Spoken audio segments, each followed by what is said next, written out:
Welcome to China in Focus. I'm Tiffany Meyer. Our top story: how far is President Biden willing to go to reach young voters? Far enough to join TikTok, despite his approval of a limited ban on the Chinese-owned app over security fears. Two great quarterbacks, hard to decide. A gripping tale of ongoing tensions between Taiwan and China unfolding on the big screen. A film about Taiwan's battle-scarred frontline islands nominated for an Oscar. Argentine soccer star Lionel Messi entangled in a round of cancellations from China. It all stems from his no-show at a friendly match in Hong Kong. And the CEO of a major Chinese investment company found dead. Local media says he took his own life due to the plunging Chinese stock market.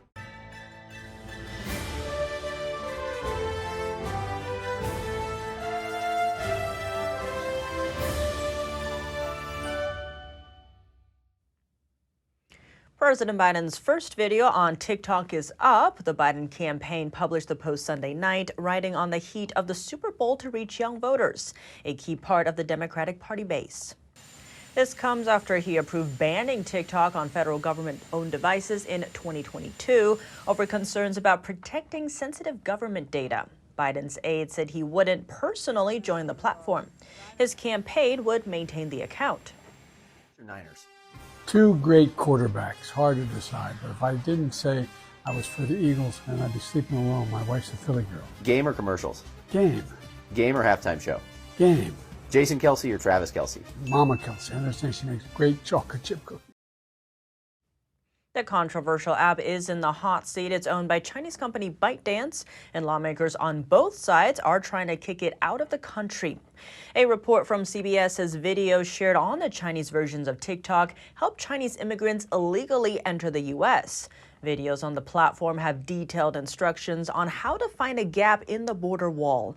Illegal Chinese immigrants are now one of the fastest growing groups crossing the border. Over 20,000 have already come through the border this year as of February.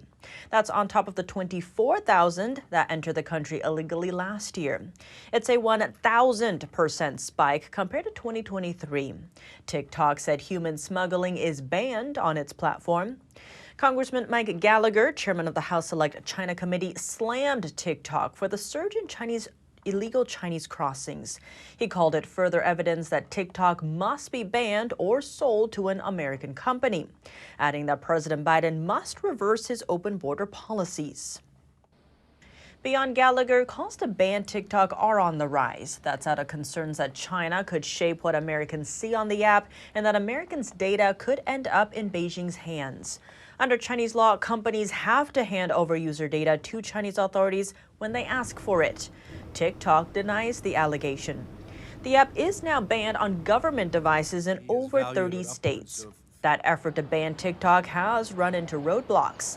The app is massively popular here, with a survey showing over 60% of American teens use the app. GOP frontrunner and former President Donald Trump does not have an account on TikTok. For more discussion on the Biden White House move to join the controversial social media app, we sat down with Casey Fleming, CEO of intelligence and security strategy firm Black Ops Partners. The Biden administration has decided to join TikTok. Now, this is about a year after the Biden administration demanded that federal agencies remove the app from federal government devices. Now, given that TikTok's parent company, ByteDance, is Chinese, what national security concerns does this raise for you? Extreme national security concerns. Remember, ByteDance is owned by the Chinese Communist Party. When you speak about China, you're speaking about the Chinese Communist Party, always. In a word, this is shocking that a presidential platform, a presidential campaign is going to be on a weaponized platform by our enemy. On the note of weaponized, give us a sense of how that will play out in terms of this upcoming election. That you basically focus on all the positives of your candidate and all the negatives of your other candidate, and you focus on those as truth, having that free flow information to TikTok. Now, mind you, China, the CCP, does not allow us to have social media in China to manipulate their people, so why do we allow it in the United States? Why do you think the Biden administration has basically done this about face, gone from trying to ban TikTok to now being on it? Well, it's one thing to compete for a presidency on your own merit and on typical media platforms and the race that we've known in the past. Going to a weaponized social media platform that you already banned through all government agencies speaks volumes. And this is on your watch. When I'm speaking to the audience, this is on your watch to take action. And it's time to stop listening to the rhetoric from the left, the right, the red, the blue. Start listening to yourself, listen to your gut, and listen to your family. And now, given the rise that we're seeing in AI, generative AI, false statements and videos coming from would-be candidates, how do concerned citizens deal with this, especially given that this is a presidential election year? AI is only going to get worse. I've always said there's two sides to all technology, the side that what's intended for, and then there's the dark side that can be used and manipulated by the nefarious side for their ill gains. So you're going to have to really figure out where you get your news from. 2024 is going to be a pivotal year that we've never seen before, absolutely loaded with information technology that is weaponized. Casey Fleming, thank you so much for your time. Thanks for having me. A stream of balloons is drifting toward Taiwan coming from mainland China. Taiwan's defense ministry reported that 8 Chinese balloons crossed the Taiwan Strait within 24 hours as of Sunday morning, with 6 of them floating over Taiwan proper. It's the second day in a row Taiwan has tracked an uptick in Chinese activity, and it sets a new record for Beijing's balloon incursions. In just over 2 months, more than 80 Chinese balloons either flew over the island or entered its airspace. Beijing says they're weather balloons. Taiwan says they're part of the Chinese Communist Party's cognitive warfare effort and intended to hurt the morale of Taiwanese people. The spike comes after a Chinese balloon made headlines in the U.S. last year. It flew across the country and lingered over several military bases. Its trip ended with a White House order to shoot it down. Beijing claimed the aircraft was a weather balloon. Is China sending signals to intimidate Taiwan? For the first time ever, China's state television broadcaster featured performance from soldiers on active duty. They sung about their ambition to win battles. The performance also included scenes of soldiers landing on the beach and displayed new weapons. Frank Xie is a business professor at the University of South Carolina, Aiken. He says Beijing is using the performance to flex its muscles in front of the U.S. and hint its ambitions for Taiwan and the South China Sea. Beijing sees Taiwan as part of China, despite never having ruled it. The two are geographically separated by the Taiwan Strait. A new film is spotlighting tensions over Taiwan, and it's now in the running for this year's Oscar Awards.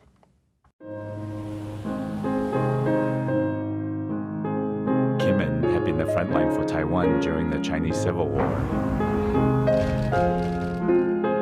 But it was still a shock to see that China is literally right there.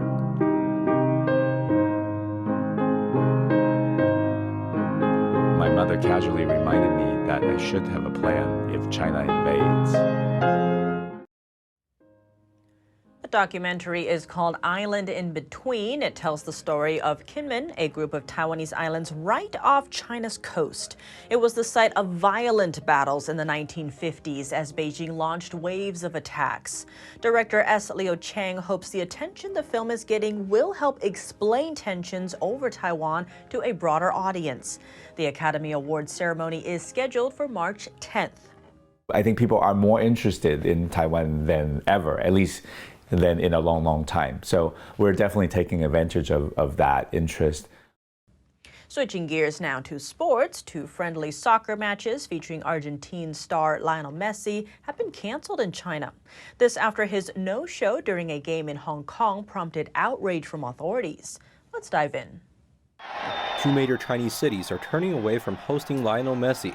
By the end of last week, sporting authorities in Beijing and Hangzhou have canceled 2 upcoming soccer matches featuring Messi and his team. The Beijing Football Association said it would not host any match with Messi participating, be it the Argentina national team or Inter Miami.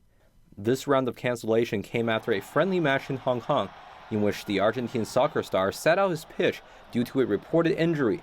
But public uproar began to intensify days later, when Messi hit the field during another game in Japan, seemingly with no injuries in sight. China's stay-back tabloid, the Global Times, asserted Messi's no-show as politically motivated, added that the impact has, quote, far extended the realm of sport.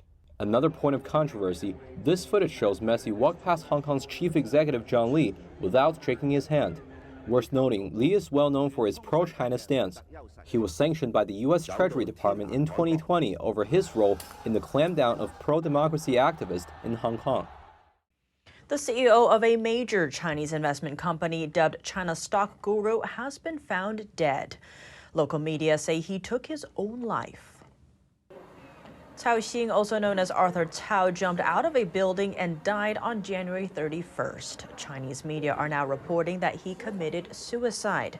Cao was only 34 years old and served as the CEO of Zhongrong International, an investment company focusing on energy and AI technology. His death is sending shockwaves through China's investment community. That's amid speculation that he made the choice due to the significant drop in the Chinese stock market. According to the Financial Times, the benchmark MSCI China Stock Index is down more than 60% in the past 3 years, resulting in a loss of roughly $2 trillion in market value.